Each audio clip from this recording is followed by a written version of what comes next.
Guys আমার ম্যাচে YouTuber পড়ছে আর আমি সেটা দেখতে পাই নাই।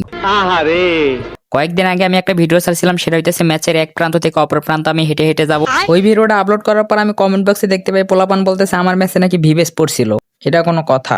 তো ওই ভিডিওটা আমি কমপ্লিট করছিলাম এবং ওই ম্যাচটা ছিল সোলো ম্যাচ। তো সোলো ম্যাচ হওয়ার কারণে অনেক সহজ হয়ে গেছিল।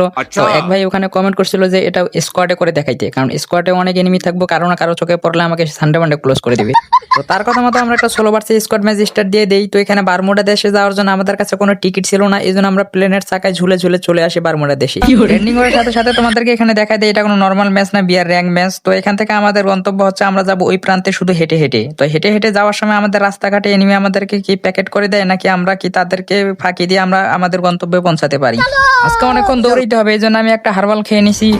না না মানে হারবাল তো মানে মানে হারবাল না মানে যত লেগা পাওয়ারফুল স্পিড টাইগার টাইগার যা আছে সবকিছু খেয়ে শরীরে শক্তি বাড়াই নিছি। তো এখানে একটা দৌড় শুরু করছি, আর কোনো থামাথামি নেই।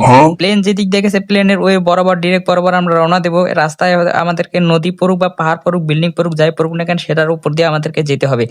কোনো সময় যদি এনিমি সামনে পড়ে যায় তার চোখে ফাঁকি দেওয়ার জন্য আমরা নিয়ে আসছিলাম অদৃশ্য হওয়ার ক্যারেক্টার। তো এনিমি দেখলে আমরা অদৃশ্য হয়ে যাবো যাতে তার চোখে ফাঁকি দিয়ে আমরা চলে যেতে পারি। তো দুঃখের বিষয় হইতেছে যে মাঝখানে দেখতে পাই প্লেনটা একবারে পিকের সাইড দিয়ে মানে পিকের উপর দিয়ে গেছে। তো পিকের সাইড দিয়ে যে কিভাবে যাবো টেনশনে আসছিলাম। তো পিকের এখানে আসার পর আমি অদৃশ্য হয়ে যাই এবং অদৃশ্য হয়ে এদিক দিয়ে রওনা দিই। তো এখানে আসার সাথে কি ঘটে একটু দেখো। তো আমি এখানে যখন যাচ্ছিলাম তখন কিন্তু আমার সাথে একদম শরীরের কাছে এনিমি ফাইট করতেছিল। তো তাই এখানে কোনো মতন ফাইট না করে তাদের চোখে ফাঁকি দিয়ে আমি চলে আসি। গাইজ বাঘের খাবার থেকে বাইসে আসছি। তো এখানে আমি স্পিড বাড়াই দিছি দেখে কিছু বোঝা যেতেছে না। আমি কিন্তু চাইছিলাম যে এনিমিটারে মারতে, কিন্তু তার সাইড থেকে আরেকটা এনিমি চলে আসছে থার্ড পার্টি করার জন্য। তো এই জন্য তাকে ওখান থেকে ইগনোর করে আমি চলে আসি।